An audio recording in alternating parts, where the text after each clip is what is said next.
예, 여수와 5장 아침에 저희들이 7절까지를 봉독했는데 이어서 8절부터 또 봉독을 하겠습니다.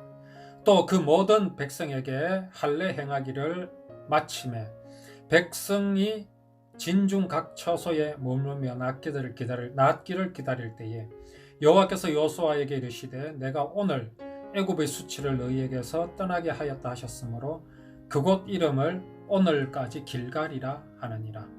또 이스라엘 자손들이 길갈에 진쳤고 그달 14일 저녁에 여리고 평지에서 유월절을 지켰으며 유월절 이튿날에 그 땅의 소산물을 먹되 그날에 무교병과 볶은 곡식을 먹었더라. 또 그 땅의 소산물을 먹은 다음 날에 만나가 그쳤으니 이스라엘 사람들이 다시는 만나를 얻지 못하였고 그 해에 가나안 땅의 소출을 먹었더라. 여호수아가 여리고에 가까이 이르렀을 때에 눈을 들어본즉 한 사람이 칼을 빼어 손에 들고 마주서 있는지라. 여호수아가 나아가서 그에게 묻되 너는 우리를 위하느냐 우리의 적들을 위하느냐 하니 그가 이르되 아니라 나는 여호와의 군대 대장으로 지금 왔느니라 하는지라. 여호수아가 얼굴을 땅에 대고 엎드려 절하고 그에게 이르되 내 주여 종에게 무슨 말씀을 하려 하시나이까. 여호와의 군대 대장이 여호수아에게 이르되 네 발에서 신을 벗으라 네가 선 곳은 거룩하니라 하니 여호수아가 그대로 행하니라. 아멘. 이제 이스라엘 백성들 가나안 땅에 도착했습니다. 이 사람들은 애굽에서 탈출한 이스라엘 자손들의 2세들입니다. 남은 사람이라고는 여호수아와 갈렙뿐입니다. 그리고 애굽 땅에서 나올 때 아직까지 철이 들지 않았던 아이들도 이제 장성하였으니 언간 나이가 40세, 40한 2, 3세 정도가 된 이제 그런 사람들입니다. 이 사람들이 할례를 받지 않았기 때문에 하나님께서 여호수아를 통하여서 할례를 행하게 하십니다. 매우 중요한 것이지요. 이 할례를 행하지 않으면 이스라엘 백성과 이방인들은 구별될 수가 없습니다. 아이러니하게도 그 2차 대전 때 유대인과 또 다른 유럽인들을 구별하기 위해서 남자의 그 성기를 이렇게 관찰하는 이제 그런 방법으로 유대인들을 구별해내었다라는 이제 그런 이야기도 있습니다. 어쨌든 이스라엘 백성들이라면 누구나 다 할례를 받아야 됩니다. 왜냐? 하나님께서 구원의 언약을 아브라함에게 하셨습니다. 구원을 이루실 메시아를 아브라함의 후손 곧 이스라엘 백성들의 후손으로 보내실 것을 약속하였습니다. 이것은 구원을 이루실 것을 약속하신 것이니 이 약속을 하나님께서 반드시 이루실 것이라는 그 믿음 그리고 그 약속, 그 사랑을 마음에 영접하겠다는 고백의 표시가 바로 할례이기 때문에 할례를 받지 않는다라는 것은 곧 우리가 예수 그리스도를 향한 믿음이 없는 것과 같은 이치입니다. 그래서 할례는 매우 중요한 것입니다. 그렇게 이제 할례를 받았으니 얼마나 고통스럽겠습니까? 진통제라도 있으면 괜찮을 것인데 진통제도 없습니다. 그래서 매우 고통 가운데 있는데 이게 얼마나 위험하다는 것을 여호수아가 모를 리가 없습니다. 갈렙이 모를 리가 없습니다. 왜냐하면 그들은 할례를 받아봤던 경험이 있는 사람들이기 때문에 그렇습니다. 이들의 나이가 적어도 60 내지는 이제 70이 되었는데 그 70년 전에 난지 8일 만에 할례를 받아야 하였으니 70 내지 60년 전의 이야기입니다. 그래도 그 기억합니다. 저도 이제 언간 만으로 58세, 우리 나이로 59, 내년이면 60입니다. 그래도 어릴 적에 그 기억들이 있습니다. 물에 빠졌던 기억도 있고요. 별의별 기억들이 다 납니다. 그러니 할례를 받았을 때 그 고통이란 여호수아는 본인의 할례에 대해서는 기억할지 못할지 모르지만 후에 이제 주변의 사람들이 그 할례를 받는 그 모습과 그 고통스러움을 모르지는 않습니다. 자, 그런데 지금 가나안 땅에 들어왔습니다. 여리고성을 눈앞에 두고 있습니다. 요단강을 건넜기 때문에 그들 앞에는 아모리 족속도 있고요, 헷 족속도 있고요, 가나안 족속들이 있습니다. 이들이 언제 쳐들어올지 모릅니다. 아침에도 이야기했듯이 야곱의 딸 디나가 그 가나안 땅에 돌아와서, 야곱이 이제 밧단아람에서 돌아왔을 때에 에서 형을 만났습니다. 그렇게 두렵고 형을 만나면 반드시 죽을 줄 알았는데 형이 오히려 반갑게 맞이하여 주었었지요. 그때 에서가 요셉에게 내가 너의 앞잡이가 되어주리라 그랬습니다. 이제 가나안 땅에 들어왔으니 아버지의 집에 갈 동안 내가 너의 앞잡이가 되어주리라. 그러한 제안을 야곱은 뿌리쳤습니다. 그렇게 홀로 에서의 도움이 없이 가나안 땅을 지나는 동안에 세겜 땅에서 디나가 그 세겜의 추장 아들에게 일이 벌어졌습니다. 그때에 이 야곱의 아들들이 이 세겜의 아들에게 제안을 합니다. 네가 내 여동생을 진짜로 사랑하고 우리 집으로 장가를 들려면 할례를 받아라.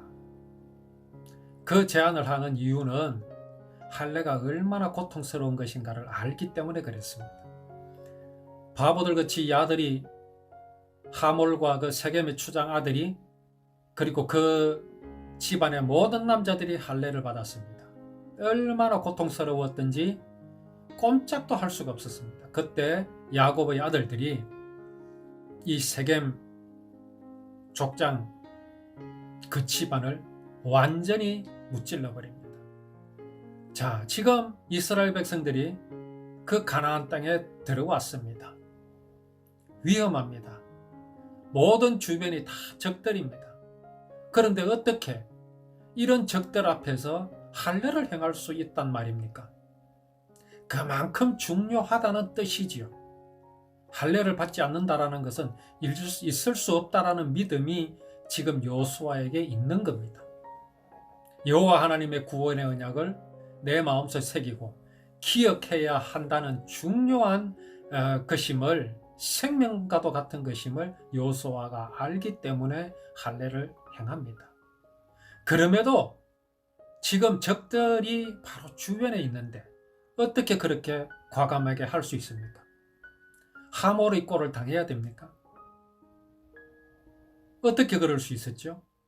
그 이유는 우리가 오전에 보았던 것 같이 요단 서쪽의 아모리 사람의 모든 왕들과 해변의 가나안 사람의 모든 왕들이 여호와께서 요단물을 이스라엘 자손들 앞에서 말리시고 우리를 건너게 하셨음을 듣고 마음이 녹았고 이스라엘 자손들 때문에 정신을 잃었더라. 이걸 알고 있었던 겁니다. 지피지기하면 백전백승이라고 했죠. 적들을 이미 여호수아는 알고 있는 겁니다. 하나님께서 이스라엘을 얼마나 높이 세우셨는지 가나안 족속들, 가나안 거민들, 아모리 족속들이 정신을 잃었다고 되어 있습니다. 정신을 잃었으니 할례를 받아서 떼굴떼굴 굽은다고 해도 이들은 이스라엘 백성을 도저히 건들 수가 없습니다. 왜 이렇게 하셨을까요? 하나님께서 단지 이것만 보여주시기 위해서 그렇게 하셨겠습니까? 결코 그렇지 않습니다. 왜 하나님께서 이스라엘 백성들을 애굽에서 나오게 하셨으며 광야를 건너게 하셨으면 요단강을 건너게 하셨을까요? 그 이유는 딴 거 없습니다. 아브라함의 후손을 위한 것이 아닙니다. 오늘날 이 말씀 앞에 있는 우리들을, 나를 구원하시기 위해서 메시아를 어디에다 보내시려고 약속하셨습니까? 가나안 땅입니다. 누구의 후손으로요? 아브라함의 후손입니다. 이 약속을 이루시기 위해서 지금 하나님께서 이렇게 이스라엘 백성들에게 할례를 행하여서 꼼짝도 할 수 없음에도 불구하고 적들로 하여금 벌벌 떨게 만드신 겁니다. 이게 그때에만 있은 일일까요? 지금도 오늘도 우리에게 함께 하십니다. 사단의 모습이 바로 이렇습니다. 우리는 믿음이 약하고 연약하고 잘 삐지고 마음이 여려서 믿음이 약하여서 벌벌 떨고 있습니까? 꼭 할례를 받아서 할례를 행하였으므로 아파서 꼼짝도 못하고 떼굴떼굴 굴러다니고 있습니까? 형편이 없는 모습입니까? 그럼에도 불구하고 사단은 우리를 건들 수가 없습니다. 왜 그렇습니까? 그러한 모습은 다 가리워 주시고 무슨 모습만 드러내셨습니까? 예수 그리스도의 모습입니다. 십자가에서 그 대가리를 박살낸 예수 그리스도의 승리만을 나타내어 보여주시기 때문에 그렇습니다. 이것이 오늘 우리의 신분입니다. 그래서 이스라엘 백성들은 각 처소에서 진중 각 처소에 머물며 낫기를 기다렸습니다. 얼마든지 기다릴 수 있습니다. 무슨 겁이 납니까? 누구를 대신 밖에 보초 세울 필요도 없습니다. 아무도 지켜주지 않아도 됩니다. 칼도 없어도 됩니다. 창도 없어도 됩니다. 아무것도 없어도 됩니다. 왜? 가나안 거민들은 지금 정신을 잃고 있거든요. 간담이 녹아 있는데 그들은요 함부로 이 이스라엘 백성들에게 다가올 엄두도 내지 못하고 있습니다. 성문을 꼭 걸어 잠그고 벌벌 떨고 있기 때문입니다. 그러니까 낫기를 기다리는 것이 아니라 낫기를 즐기고 있었던 것입니다.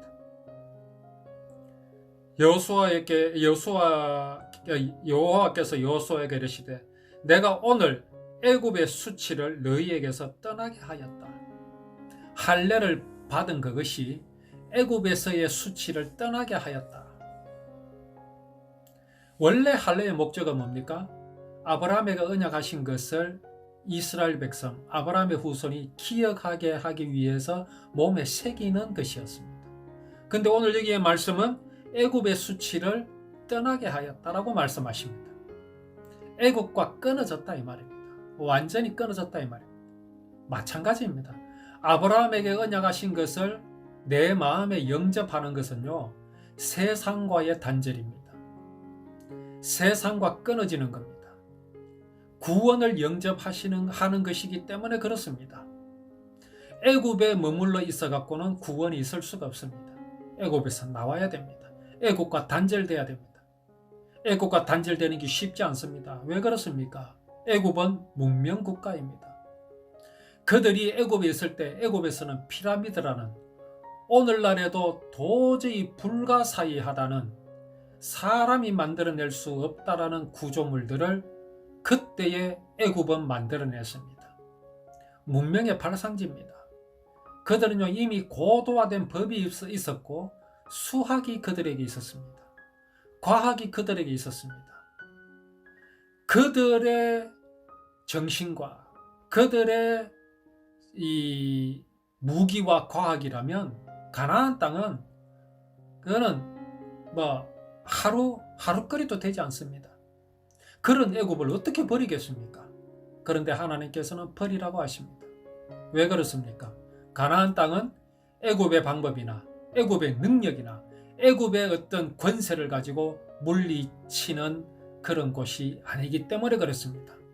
당연히 할 수 있지요. 이스라엘이 애굽에 가서 야 우리를 좀 도와다오. 옛날에 신라가 통일하게 해서 당나라를 불러들였듯이 나당연합군을 이제 만들어 가지고 그렇게 하였듯이 우리도 그렇게 할 수 있죠. 애굽도 그렇게 할 수 있습니다. 이스라엘도 그렇게 할 수 있습니다. 그러나 그렇게 하지 말라는 겁니다. 애굽에서 나온 것부터 홍해를 건넌 것, 그리고 광야를 지난 것, 요단강을 건넌 것, 여기 어느 곳에 애굽의 과학이 동원된 것이 어디 있습니까? 애굽의 철학이 동원된 것이 어디 있습니까? 애굽의 정신이 동원된 것이 어디 있습니까? 하나도 없습니다. 그럼에도 불구하고 지금 이스라엘 백성들은 가나안 땅에 들어왔습니다. 그러니 할례를 통해서 애국과는 아무 상관이 없다라는 것을 이스라엘 백성들과 그 후손들이 반드시 기억하게 하십니다.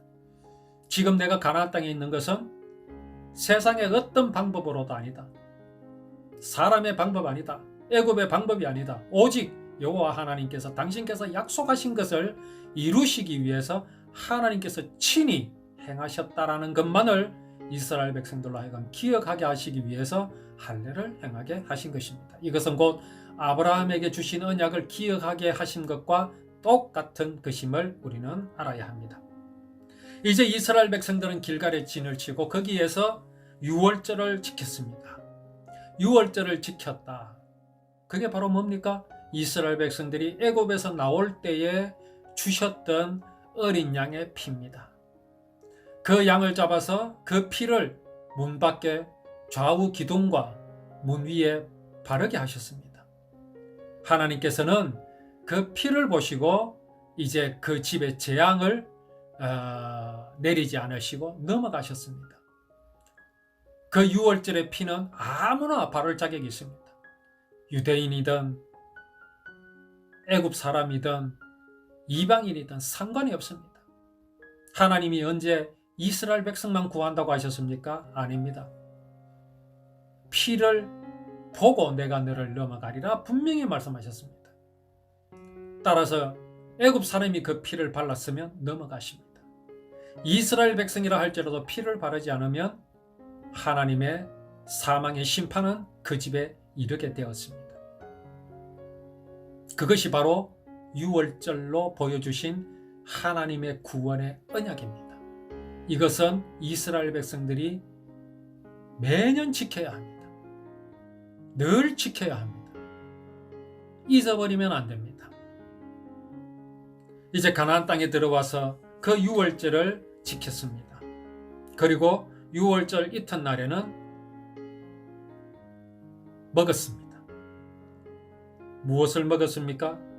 소산물을 먹었는데 무교병과 볶은 곡식을 먹었습니다. 그런데 이것이 어디에서 난 겁니까? 광야에서는 날 수가 없습니다.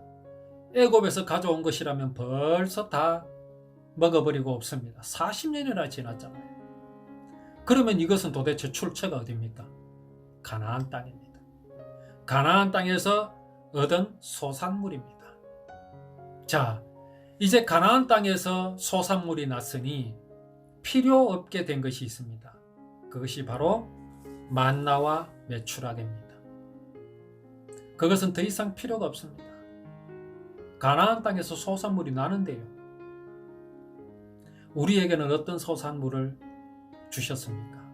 우리는 지금 어떤 소산물을 먹고 있습니까? 세상에서의 것을 나의 소산물로 삼습니까?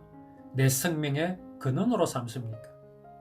이제 우리는 가나안 땅인 예수 그리스도의 생명 안에 들어왔습니다. 우리에게 진정한 음식과 음료는 오직 예수 그리스도의 복음뿐입니다. 율법으로 보여주신 하나님의 언약, 그 언약을 이루신 예수 그리스도뿐입니다. 이것을 복음이라고 합니다. 오늘 우리가 나누는 이 말씀이 바로 우리의 새로운 양식인 가나안의 소산입니다. 이제는 세상에서 주는 것, 세상에서 얻었던 것은 우리의 양식이 될 수 없음을 알아야 합니다. 걱정할 것이 없습니다. 이 양식은 솟아나 마르지 않습니다. 끊어지지 않습니다. 영원한 양식임을 우리는 기억하여야 할 것입니다. 참으로 우리의 양식은 우리를 구원하시기 위해서 하나님께서 행하신 그 사랑입니다. 그 사랑은 오로지 이 성경 말씀에만 기록이 되어 있습니다. 세상 어떤 것에도 이 말씀은 기록되어 있지 않고 찾아볼 수가 없습니다. 오늘 우리가 하나님 앞에서 이 말씀을 듣고 있고 이 말씀을 보고 있고 이 말씀을 누리고 있다는 사실이 얼마나 감사한지요. 우리가 이런 하나님의 사랑을 잊어버리지 말고 기억하는 우리의 삶이 되기를 원합니다. 이제 우리가 불렀던 하나님 찬양 찬송가 544장 울어도 못하네 544장을 하나님께 드리겠습니다. 울어도 못하네 눈물 많이 흘려도 겁을 얻게 못하고 죄를 씻지 못하니 울어도 못하네 십자가에 달려서 예수 고난 보셨네 나를 구원하시리 예수밖에 없네 힘써도 못하네 말과 뜻과 행실이 깨끗하고 착해도 다시 나게 못하니 힘써도 못하네 십자가에 달려서 예수 고난 보셨네 나를 구원하시니 예수밖에 없네 참아도 못하네 할 수 없는 죄인이 흉한 죄에 빠져서 어찌하니 죽을까 참아도 못하네 십자가에 달려서 예수 고난 보셨네 나를 구원하시니 예수밖에 없네 믿으면 되겠네 주 예수만 믿어서 그 은혜를 힘입고 오직 주께 나가면 영원 삶을 얻네 십자가에 달려서 예수 고난 보셨네 나를 구원하시니 예수밖에 없네 주님 가르쳐주신 기도드립니다. 하늘에 계신 우리 아버지 이름을 거룩하게 하옵시며 나라의 임하옵시며 뜻이 하늘에서 이룬 것 같이 땅에서도 이루어지이다. 오늘날 우리에게 일용할 양식을 주옵시고 우리가 우리에게 죄 지은 자를 사하여 준 것 같이 우리 죄를 사하여 주옵시고 우리를 시험에 들게 마옵시고 다만 악에서 구하옵소서. 대개 나라와 권세와 영광이 아버지께 영원히 있사옵나이다. 아멘.